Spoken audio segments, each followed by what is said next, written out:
Bueno, buenos días para todos. Gracias por aceptar esta invitación para venir acá a hablar un poco de arte, de cultura y toda esta transformación educativa a la que le estamos apostando desde la Secretaría de Educación de Medellín. Hoy surgen varios puntos desde el análisis. Hablamos por qué si el arte y la cultura están presentes en el Sistema Nacional de Ciencia, Tecnología e Innovación, por qué no se moviliza, y ese es nuestro gran reto, desde la educación, en especial desde la media técnica.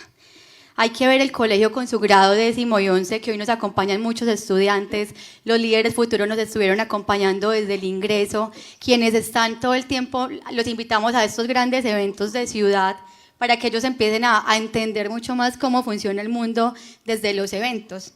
Adicionalmente, hablamos de cómo es un nicho natural desde la creación de cultura y de paso es necesario revisar de manera crítica los programas curriculares en el área de las disciplinas afines. Pues más allá de cambios y modernización de infraestructura y laboratorios, hay que promover transformaciones ¿en qué? En el pensamiento, en la sensibilidad de los sujetos, y de ahí este nombre de este quinto foro de Ser más STEM, la creatividad y el arte en la dimensión del ser. Para comenzar, quiero dar esta pregunta, que ustedes ya comiencen a ayudarme con la respuesta a cada uno y empecemos a conversar de arte y de cultura. ¿Cómo podemos movilizar el arte y la cultura desde la media técnica para que impartan en la educación superior y en el sistema nacional CTMASI? Empecemos con León. Me llevo yo el primer turno entonces. Adelante. Bueno, de nuevo, primero que todo, muchas gracias por la invitación. Es un privilegio estar acompañado sobre todo de la juventud. Yo creo que la razón de ser más importante de toda esta movilización son los chicos, y muy rico que estén acompañados de los maestros y los líderes abanderados de avanzar en estas transformaciones.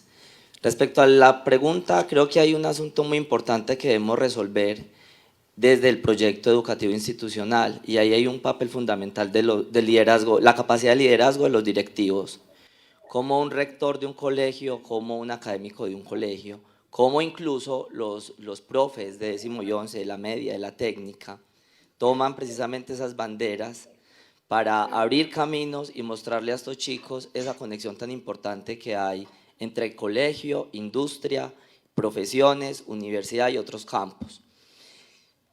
Tradicionalmente seguimos, incluso yo por estos días estoy retomando el ejercicio de la consultoría y he visitado algunos colegios en Colombia, y seguimos muy en la línea de lo que veníamos haciendo, incluso después de esta gran experiencia, estos casi 2 años, que pensamos deben apalancarnos a hacer cambios sustanciales y verdaderos en la educación. Pero nos encontramos precisamente que más allá del compromiso y las ganas de los directivos, hay unas barreras que pueden ser legales, que pueden ser estructurales, lo hablaban en el panel anterior, y que generan esa ruptura entre la salida del chico de 11 o de media técnica y media académica con lo que llamamos el mundo real. Yo creo que hay 2 posibilidades muy grandes. La primera es seguir tejiendo esos puentes entre el mundo productivo, y acá hablamos de un mundo productivo más en la industria naranja para nuestro país, y eso empieza en el momento en que el colegio, independiente que tenga profesor de danza, profesor de música, profesor especialista de artes plásticas, o que la media técnica sea en asuntos diferentes a las artes, asuma con seriedad el compromiso de mostrarle a los chicos todos los lenguajes expresivos. Porque independiente de esa elección vocacional y de lo que hay allá más allá del 10º y el 11, hay una realidad formativa en la capacidad sensible de cada uno de estos chicos. ¿Qué piensan estos chicos que están ahí sentados, por ejemplo, cuando cruzan la plazoleta Botero o cualquier parque de la ciudad y ven un performance de 2 bailarines y no sabemos leer qué es lo que está pasando ahí? Son 2 locos. ¿A estos qué les pasó? O ya tenemos esa información y esa sensibilidad que nos permite decir, hay una construcción artística de por medio.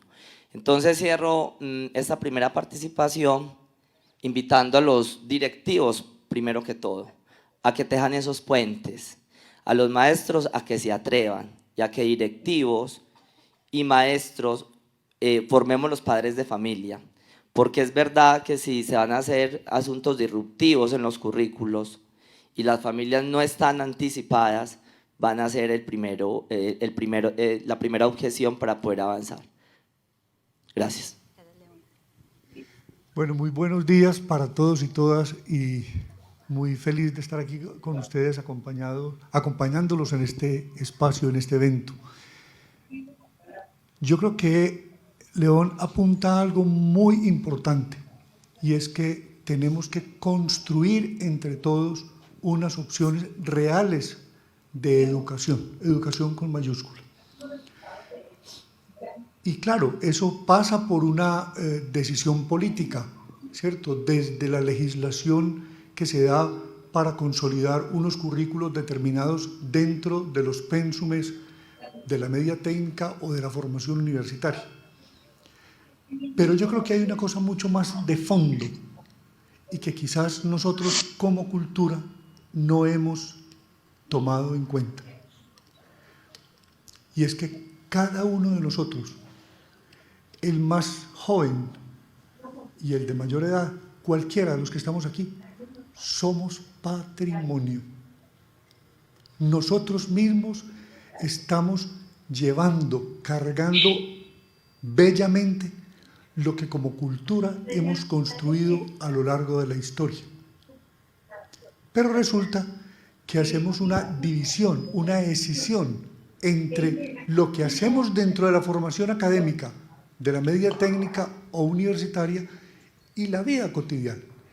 Y yo creo que allí hay una ruptura que es grave en esa construcción. A mí me gusta mucho el nombre que se le dio al evento porque pone al ser primero que al STEM, ¿cierto? Y cuando yo leía esto y me llegaba la invitación, yo decía, entonces tenemos que hablar y tenemos que abogar por la cultura y por el patrimonio que cada uno de nosotros es. Solo en la medida en que nos reconocemos en una construcción individual y colectiva, entonces podremos construir toda esa relación con el STEM. Voy a poner un ejemplo tan simple como un lápiz. Un lápiz es tecnología.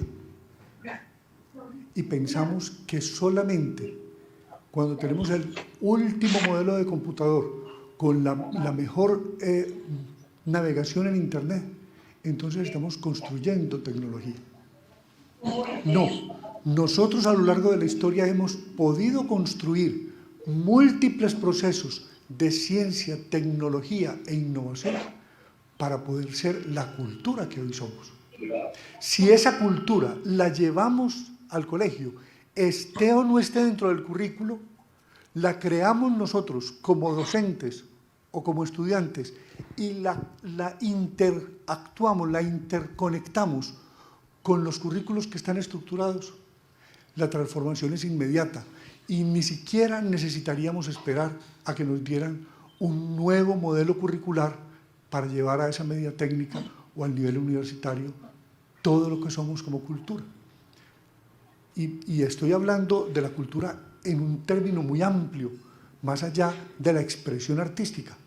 Sí, es muy importante la expresión artística, pero yo creo que hay en la cotidianidad, en la forma de ser, en la forma de hablar, en la forma de comunicarnos, múltiples relaciones que tendríamos que consolidar para poder hacer que ese ser y ese STEM realmente se involucren en lo que nosotros tenemos que ser como sociedad. Esa es como la idea. Gracias, Alejandro. Acá démosle la bienvenida a nuestro colega, compañero que se encuentra en la pantalla para que nos cuente un poquito acerca de esta primera pregunta con este conversatorio. Bueno, muy buenos días y muy contento pues de estar acompañándolos el día de hoy. Bueno, ahí les cuento, con relación a la pregunta, a mí me parece que lo que existe es una poca corresponsabilidad entre la escuela y el estudiante y el joven. Lo que estamos viendo es que el colegio no está respondiendo a los intereses de los estudiantes. De ahí que muchos pues estén empezando a desertar en un momento dado y no le encuentran sentido a ir al colegio, porque no les está generando herramientas para la vida y para desempeñarse en sociedad. Bueno, entonces, ¿qué toca mirar y empezar a revisar? Entonces, lo primero es cómo conectar el colegio con la persona, ¿sí? No la persona al colegio, ¿sí? Y eso nos genera una diferencia que es fundamental y es clave, ¿sí? Porque en la medida que entendamos que la institución está es para formar al estudiante, para colaborarle, para apoyarlo, vamos a empezar a entender que es el sistema educativo quien debe responder a esas necesidades y no al contrario, ¿sí? De otra parte, pues vemos que hay muy poca oferta en la media técnica, ¿sí? Que es donde ya el joven debe empezar como a definir y a resolver qué es lo que le interesa, cuál es su profundización en los distintos campos del conocimiento. Pues no hay oferta prácticamente. Entonces los colegios técnicos, por poner un ejemplo, ofrecen un programa que es técnico, pero yo no soy técnico, a mí no me interesa ese modelo de enseñanza, no me interesa la tecnología, me interesa eventualmente el arte, me interesa la educación física, me interesa las sociales, me interesa otro tipo de cosas. Y los colegios no tienen en cuenta esas situaciones. Entonces, me parece que hay una oportunidad tremenda en dos vías. Uno es la jornada única. Cuando los colegios van a pasar a hacer de una jornada de la mañana a una jornada de la tarde a esa jornada única, ahí es donde debemos aprovechar para ofrecerle a los jóvenes cosas distintas, cosas diferentes, a la clase tradicional, a la clase regular. Y ahí es donde empieza a surgir, por ejemplo, el STEM, ¿sí? Y un STEM que tenga en cuenta la cultura, que tenga en cuenta esas necesidades de los jóvenes, eso que ellos están viviendo en términos de desarrollo artístico, en términos de lo que tiene que ver con todo lo que es el arte visual. Todos estos temas que hoy en día se trabajan en el siglo XXI, pues es una oportunidad maravillosa para poder ofrecerle a estos jóvenes el desarrollo de ese potencial que tiene. Y lo otro que puede servir mucho para esto es la diversidad curricular, ¿sí? Que va unido un poco a lo que estaba diciendo antes, y es que los colegios sí tienen que plantearse y analizar y revisar cuál es el currículo que están ofreciendo hoy en día y más en pospandemia, ¿sí? Porque claramente no puede ser igual a lo que se venía haciendo antes del 2019. ¿Sí? Y en eso ahí hay una oportunidad para involucrar todo lo que tiene que ver con la cultura, con el arte, en estas metodologías y en estas propuestas que se hacen desde el STEM, para que los jóvenes puedan de alguna manera conectarse con la vida, conectarse con ellos mismos y poder resolver problemas y entender que es que el conocimiento no está fracturado, el conocimiento no es unos cajoncitos que están apartados, sino que es un todo, ¿sí? Y eso es lo que nos ofrece una posibilidad como lo que es el STEM. Y yo diría no solamente desde el colegio, sino las universidades también deberían empezar a plantearse sus propios modelos educativos, sus propios planes de estudio, porque en eso también vemos como un enfoque muy tradicional, ¿no? Perfecto, muchísimas gracias. Mira que tú no estás acá en el evento y los que nos están viendo por nuestra transmisión, el día de hoy ha habido varias experiencias muy bonitas desde el ser. Cuando llegamos, el primer café que nos tomamos no es un café convencional, sino que está acompañado por una conversación. Los jóvenes estaban invitando a todos los asistentes a que habláramos un poquito, lo que decía Alejandra, el relacionarnos, el conversar, el entender, el saber quién está ahí con quien construimos finalmente y no olvidar la cultura. Después entramos a una caja negra donde la llenamos de color, de creatividad también en conjunto, y al final una muestra cultural nos hizo como todo este empalme para traernos a este universo donde estamos actualmente. Adicionalmente, el arte es contemplativo, a una de producción, generación y experimentación. Genera clases y aprendizajes basados en proyectos desde el enfoque STEAM, para que nuestros estudiantes generen un producto artístico, que es lo que vimos hoy, científico, ante la necesidad de superar entornos limitantes en los que ha predominado la palabra y los números. Para los estereotipos frente al lugar que ocupan, suele pensarse que el científico encerrado en el laboratorio y el artista en su estudio taller están concentrados en su mundo, o sea, como si fueran dos mundos completamente diferentes. Pero no, los artistas que hacen abren sus manos y su mente para la generación de preguntas, la resolución de problemas, la experimentación sin éxito, el fracaso, el vencer sus miedos y compartir sus hallazgos. Y eso es divulgación y apropiación social del conocimiento. ¿Y quién mejor que un artista para expandirlo y un científico o ingeniero con la sensibilidad necesaria para hacerlo? Realmente es poder tener todos en uno que podamos lograr esto.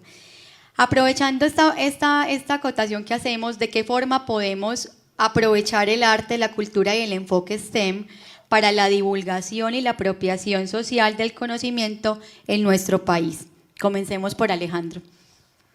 Muy bien, me dijeron que hablara con esto más cerca, vamos a ver si me escuchan bien. Yo creo que estamos soportados históricamente en un modelo cientificista de la construcción del conocimiento. Y entonces todos los aspectos del arte y de la cultura han estado como alejados, aislados de ese mundo científico. Claro, el modelo del arte, el modelo de las ciencias sociales es interpretativo y por tanto, entonces habrá tantas interpretaciones como personas estudiando el tema. Se puede llegar a consensos, pero hay múltiples interpretaciones. Y eso ha hecho que entonces miremos la investigación en artes como algo de segunda categoría. Estoy hablando, digamos, a un nivel histórico. Pero yo creo que hemos dado un salto cualitativo muy importante, porque estamos convencidos que hay unos nuevos modelos que dialogan claramente con los establecidos en la historia.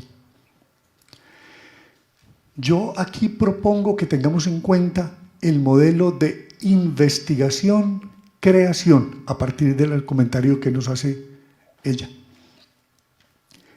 ¿Qué es eso de investigación-creación? O mejor, ¿yo para qué investigo? Los profesores y los estudiantes, ¿para qué investigan? ¿Qué es la gracia de investigar? Conocer. Yo investigo porque quiero conocer. Yo investigo porque necesito preguntarme por eso que no sé, o por eso que yo sé pero que necesito profundizar. Yo investigo porque me da la gana, porque necesito ubicarme en el mundo en el que estoy. El profesor ahorita nos decía que había una decisión entre el mundo real y el mundo de la escuela y eso nos llevaba a una deserción. Claro, si yo no me puedo preguntar por mi cotidianidad y llevarla a la escuela, entonces efectivamente se da un corte. No, cuando yo investigo, entonces me pregunto por eso que está alrededor mío y que me interesa. Pero si yo me pregunto por eso y lo dejo solamente en la pregunta y no ahondo en lo que otros han estudiado sobre el tema, es decir, hago un estado del arte frente a ese proceso, entonces invento lo ya inventado o llego a una conclusión que otros ya llegaron a ella. No, entonces yo tengo que estudiar lo que otros han avanzado en el tema que me interesa. Y llego a mis propias conclusiones. Pero en el arte hay una gracia. Porque ¿qué hace el artista? El que sabe leer la cultura, el que con una mirada visionaria lee el acontecimiento de hoy y lo convierte en obra de arte. Llámese música, coreografía, obra artística plástica, teatral, dramaturgia. Es decir, el artista que lee eso que está pasando en la cultura, lo convierte en una nueva obra. Y entonces, la llamada aquí, dentro del proceso educativo, es que entonces tengamos la capacidad de preguntarnos, que tengamos la disponibilidad educativa para que esas preguntas se den, que tengamos la posibilidad de ahondar en el conocimiento que otros han tenido sobre el tema y que yo tenga el derecho a crear. Cuando creo, construyo nuevo conocimiento. Y cuando ese nuevo conocimiento es desde el arte, se transforma en expresión artística. Música, danza, teatro, literatura, plásticas. Esa es la invitación. Que tengamos el derecho a preguntarnos, que la educación nos permita hacer la pregunta y que sobre esa pregunta y ese conocimiento construyamos nuevo conocimiento. Perfecto, gracias Alejandro. Antes de darle paso a Javier, precisamente lo que tú hablas, hace poco me vi un documental en Netflix que se llama Abstracts, donde científicos y personas de otro mundo y otros estudios se dedican a generar creaciones artísticas desde la escenografía, desde las experiencias enfocadas en trabajar con otros elementos para generar experiencias de valor para los eventos. Entonces, ¿cómo no pueden estar ni siquiera desligadas? Es que finalmente pienso que pueden estar y unirse para trabajar en pro y en conjunto de una sociedad. Y además no pueden estar aislados los artistas solos o los pensadores sociales solos. No, tienen que estar con el ingeniero, tienen que estar con el tecnólogo, tienen que estar con el manejo de los sistemas. Es que la tecnología es lo cotidiano también. No nos podemos pensar hoy sin la Internet. Cualquier joven nos da clase a nosotros de navegación en Internet, a los más viejitos. Y eso hace parte de esa cotidianidad y eso tiene que estar integrado al proceso creativo. Yo no puedo subsumirme solamente en una idea romántica del arte como lo planteas ahora, aislado en su estudio como un genio creando. No, eso no es una realidad. El artista, el estudiante de media o universitario que está interesado en la cultura del arte está conectado, y conectado con mayúsculas, conectado tecnológicamente, científicamente, está conectado en la cotidianidad de lo que somos hoy, ¿cierto? Y eso hace que necesariamente esa conexión nos invoque a que seamos interdisciplinarios. Bueno, y transdisciplinarios. Escuchemos a Javier qué piensa respecto a esto que estamos hablando acá. Hay un ruido Bueno, no, yo estoy totalmente de acuerdo. Básicamente, dos cosas que debe hacer la escuela y es fomentar la curiosidad y la creatividad. Y esas dos cosas son precisamente lo que la escuela mata, ¿sí? El niño entra a la escuela con mucha curiosidad, con mucha creatividad y resulta que eso se va perdiendo a lo largo de los años, ¿sí? Eso tenemos que recuperarlo, tenemos que trabajar. Y en la medida en que eso se vaya dando, no solamente para los artistas, sino para todos los seres humanos en general, ¿sí? Si yo logro tener un adolescente curioso y creativo, ahí está la respuesta, ¿sí? Y ahí es donde se debe empezar a trabajar. Y básicamente la escuela debe cumplir como tres propósitos. Uno, comunicar. Debe enseñarnos a comunicarnos unos a otros, a comunicar nuestras ideas, a de alguna manera poder interactuar con el otro, ¿sí? Una comunicación asertiva y efectiva. Lo otro es aprender a vivir en sociedad, fundamental, ¿no? En una condición donde no se debe privilegiar lo singular, sino lo social, lo colectivo, donde de alguna manera seamos mejores ciudadanos y pensar críticamente. Entonces, si ustedes miran un proyecto que logre fomentar la curiosidad, la creatividad, la comunicación, la interrelación con los demás y el pensamiento crítico, eso es STEM. Perfecto. Cuando hablamos un poco acerca como de lo que pasa en la escuela, yo ahora que venía para acompañarlos, yo dije, ¿será que voy con esta tabla como llena de color? O mejor, pues como que cojo otra un poquito más seria. Entonces, pues si estamos hablando de arte, de cultura, pues vayámonos con la que está llena de color. Hay una historia súper bonita de un niño que va a la escuela y la maestra, la profesora le dice, puedes pintar lo que tú quieras, y el niño comienza a pintar, a colorear un paisaje, y él empieza a hacer algo lleno de flores, de colores, llenas de todos los colores más lindos del mundo, cielo azul, soleado. Entonces la profesora empieza a mirar y a decirle, no, debes hacer solamente un pasto verde, una flor amarilla, un solecito y unas nubes, hasta ahí debes llegar con tu dibujo.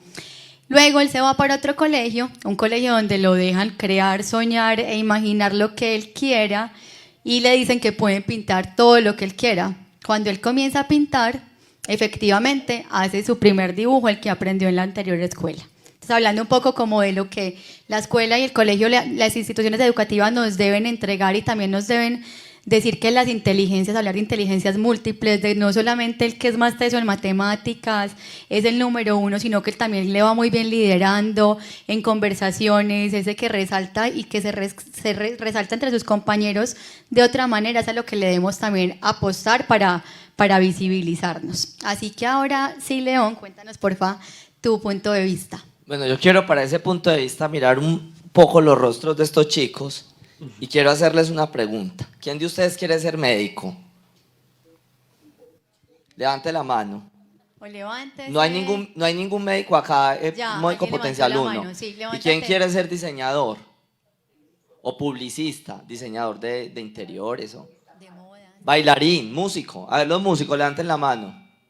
¡Wow! Sí. Entonces, con el contexto anterior de mis dos compañeros, y les hago la pregunta, es por una razón. Si a la edad de ustedes ya hay un deseo y hay una pasión por esa búsqueda, quiere decir que en algún momento la escuela ya tocó sus vidas y viene haciendo bien la tarea.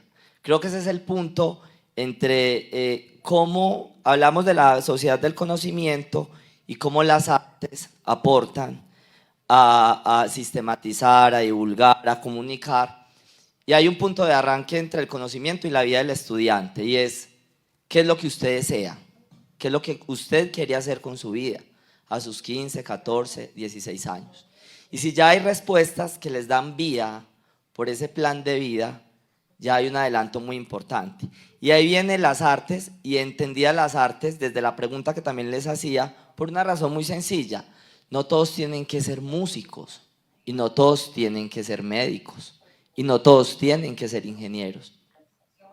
Pero con seguridad que si cada uno de los anteriores son tocados sensiblemente, tienen un pensamiento crítico, una capacidad creativa, al hospital donde llegue ese médico, a la obra donde llegue ese ingeniero, a la comunidad donde llegue ese psicólogo, va a dejar huella y va a generar transformación.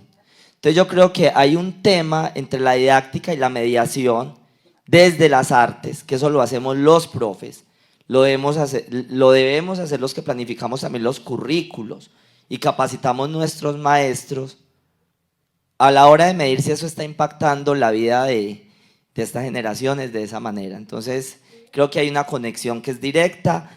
Y para concluir, entre más didácticas de los lenguajes expresivos tengamos los maestros, más posibilidades hay de tocar vidas. Porque no es lo mismo recibir una clase de literatura con un libro de 200 páginas que se vuelve un ladrillo, a deleitarse escuchando una buena melodía, viendo un fragmento de una película y por qué no redactándole un poema a la persona que ya nos gusta. Listo. Por ejemplo, ahora viendo la filarmónica, a mí se me salieron las lágrimas. Yo decía, lo que genera la música, el arte en el alma de los seres humanos es inigualable e inimaginable. Entonces proponemos que basta de separaciones entre las ciencias y las humanidades a modo de culturas paralelas. en lugar de promover su relación e intercambio de conocimientos. No hay que contraponer arte y ciencia, sino relacionarlos. El arte puede convertir los contenidos matemáticos, científicos, puros y duros, en experiencias sensibles, accesibles y de aprendizaje a lo largo de la vida.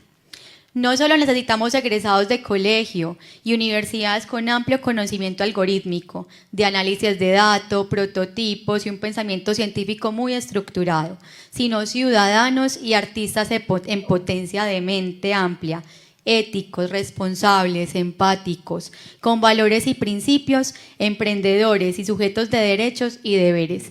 Y a ello aportan las artes y las humanidades.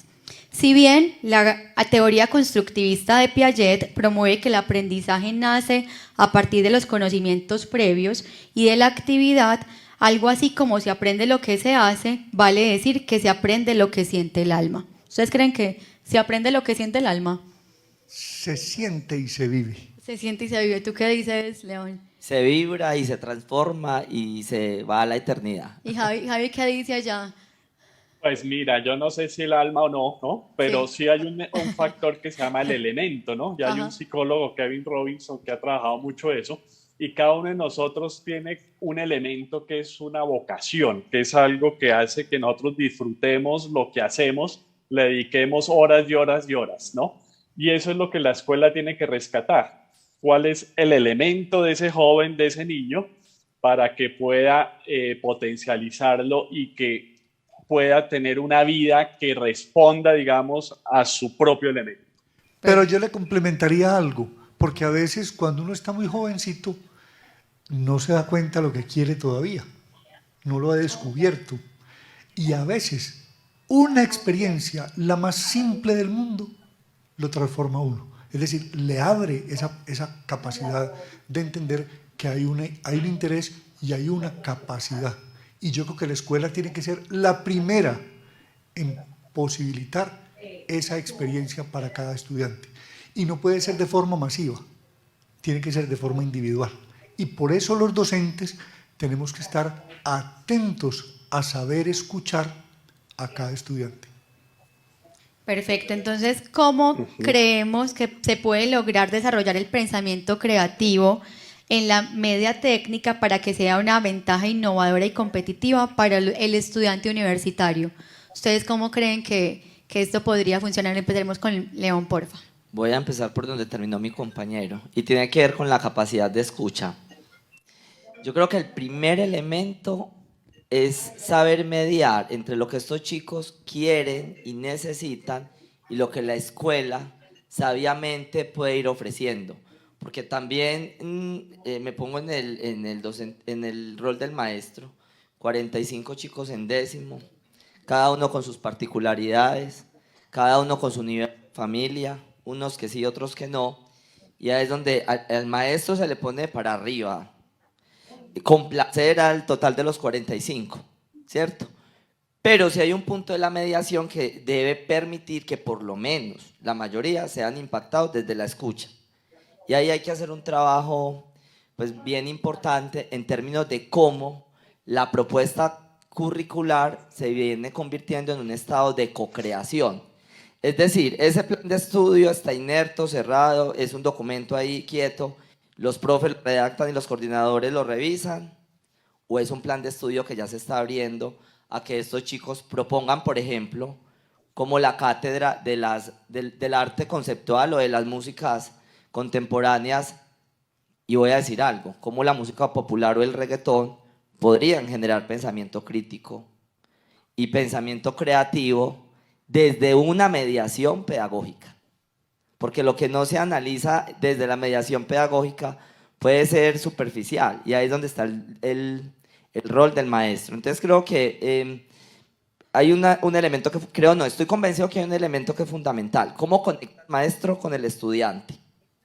Y cómo el maestro, entre esa mediación curricular también directiva, porque es una conexión, es un todo. Sabemos de maestros muy comprometidos, muy tesos, pero de unos directivos que a veces no dan cancha para avanzar y llega el desgaste y se acaba la chispa.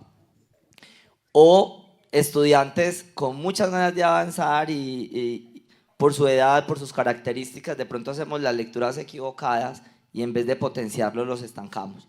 Entonces creo que hay un tema entre la empatía, la escucha y la capacidad de gestión del maestro y del directivo, para que hoy las propuestas curriculares sean documentos producto de la cocreación constante y no documentos escritos para estandarizar y elevar cada vez el nivel de pruebas IPEX, que es muy importante, pero que no es lo único que hoy tenemos para resolver. Gracias, León Alejandro. Seguimos con Iván, por favor. Javier, perdón, Javier. Tranquila, no te afanes. Bueno, no, dos cosas. Yo creo que hay que generar ambientes de aprendizaje y esos ambientes de aprendizaje tienen que estar relacionados con la evaluación. Entonces, ¿cómo fomentar esa creatividad? Y yo quiero traer a colación dos ejemplos que me han pasado desde mi cátedra y desde mi posición como estudiante. Y es, por ejemplo, yo le digo a mis estudiantes, vamos a hacer un parcial final.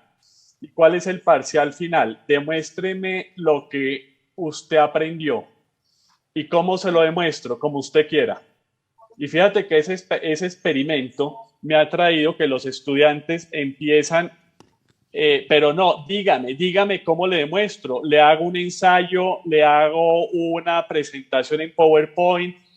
¿Cómo le demuestro yo que yo sé, que yo aprendí?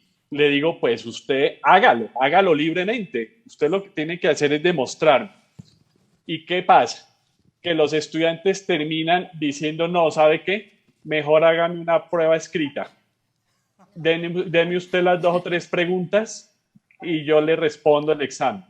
¿Por qué? Porque estamos desarrollando unos jóvenes memorísticos, muy seguidores de instrucciones, ¿sí? Que el título acá, que la hoja, que que esto, y ellos cuando los deja uno en libertad, no saben qué hacer con la libertad. Es algo muy curioso. Y otro tema en la evaluación, eso me pasó en un curso de Segunda Guerra Mundial, el examen final fue coja un poco de arcilla con un periódico y haga un monumento en cualquier parte del mundo que usted escoja para recordar la memoria de lo que fue la Segunda Guerra Mundial. Fíjate eso, ¿no? Y todos habíamos estudiado libros, no sé qué cantidad de datos, cosas, y ese fue el examen. ¿Sí? Fíjate, con arcilla crear un monumento. Y esto no era para artistas, sí. Era cualquier nicho, ahí no había ningún artista.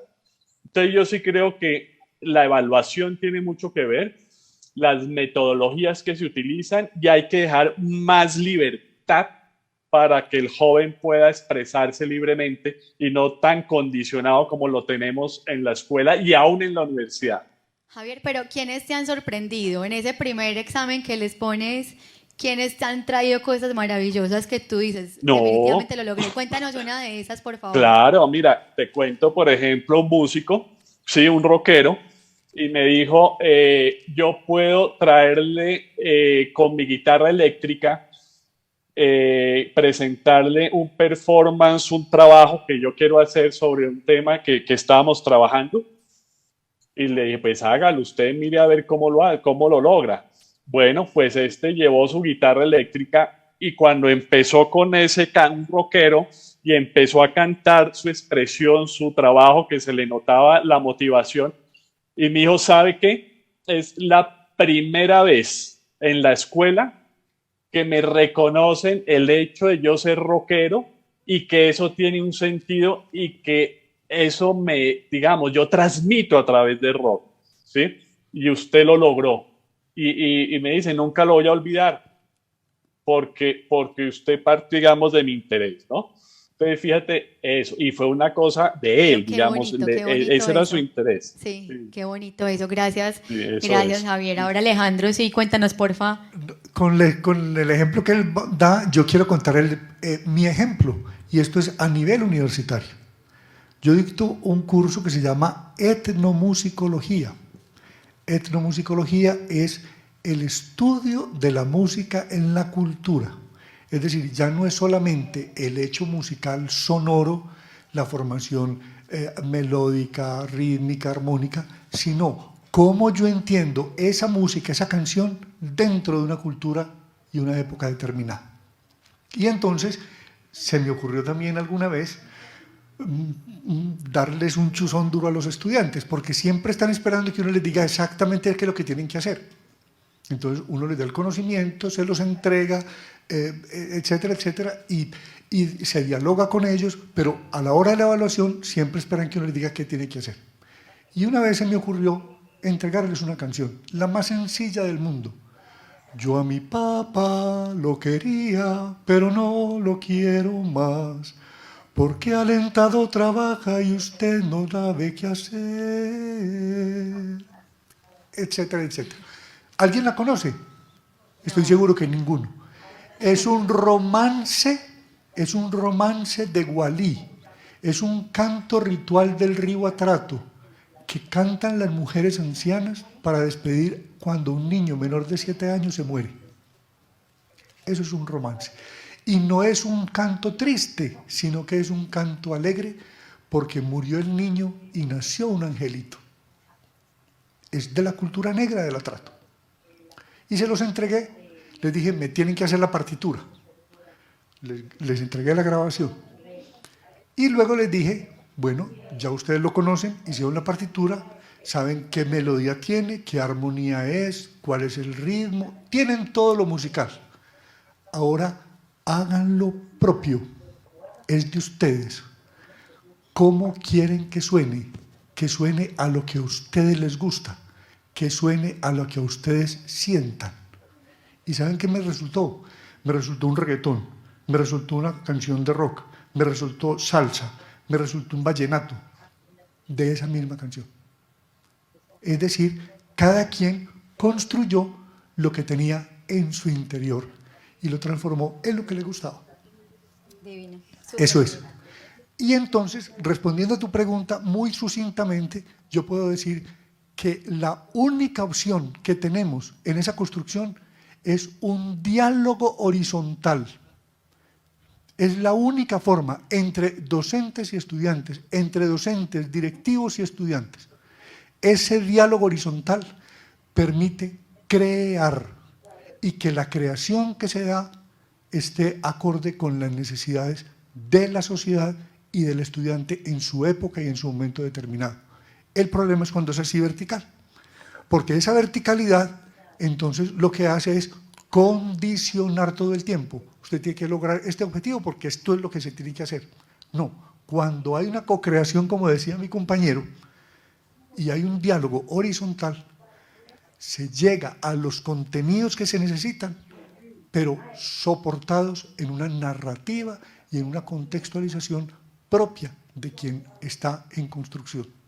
Gracias, Alejandro. Para terminar este conversatorio, realmente quisiera cerrarlo de la siguiente manera, saliéndonos como de todo el esquema de pregunta-respuesta, que cada uno de ustedes de manera inspiradora, artística, creativa, todo eso que ustedes hacen desde sus roles, liderazgos, para que esto suceda en transformación como tal de sociedad, les dejen un mensaje que pueda conectar a docentes, directivos, jóvenes que se encuentran acá, los que nos están viendo por medio de la transmisión, que cada uno diga como quiera, como sienta, si puede ser cantando, si puede ser que en este segundo hagamos un cierre divino para cada uno de ellos, dejarles un mensaje de sensibilización para que sigamos trabajando en esta construcción colectiva.